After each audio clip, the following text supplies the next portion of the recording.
right, Greenleaf fans. Noah actually dropped an interesting bombshell in this week's episode. Now, I tweeted this out because I think it was during the live stream I did after the episode where people were saying, what's the identity of this mysterious groundskeeper? Now, real quick, make sure you like the video, subscribe to the channel, hit that bell notification icon so you don't miss out when I post new content, and follow me on social media. Links are in the description below. Some people are saying, what if Bob Whitmore happened to be the groundskeeper? Or maybe his father? I don't know, one or the other. But here's the thing. I went back and I rewatched that particular scene about 2 or 3 times. I jotted down notes. I wanted to make sure I got it right. So when Jacob was in the cabin, he noticed a book. It was like a journal kept by the groundskeeper for Mrs. Davis. The groundskeeper happened to be white, just like Mrs. Davis.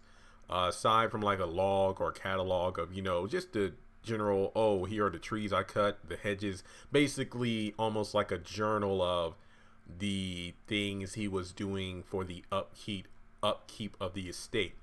But there are also like sketches and other potential renovation plans. It's almost like if when Mrs. Davis passed, it was almost like he expected to be the person that would receive the estate.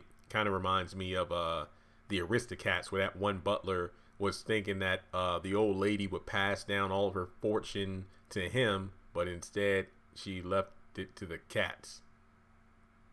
But in this case, instead of the cats, it was that Negro, because there were other lines of dialogue saying, oh, that Negro came by, or the Negro came over today. So Noah was speculating, is it possible that this Negro was Daryl James?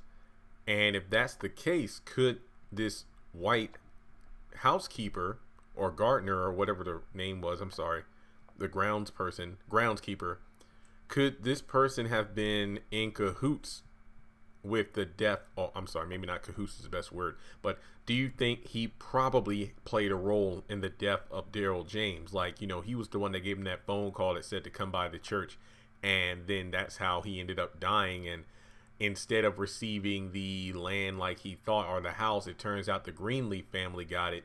And then maybe the groundskeeper, especially if it's a Whitmore, then that would make sense. Like, oh, well, we're going to come back and try to take Calvary. You basically, like, if Bob was the groundskeeper, or if Bob's father or Bob's relative turned out to be the groundskeeper, it's like, okay, so you might have taken the estate, but we're going to come back and take your church, I guess.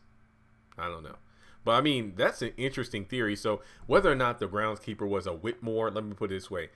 I think it is possible that this groundskeeper could have been the person who called Daryl James that night to come to the church. Or it could have been Matt, and the groundskeeper conspired with Matt. I don't know. Well, no, I don't think so. But basically, who do you think the groundskeeper was? And do you think they played a role in the death of the Negro, if that Negro was Daryl James?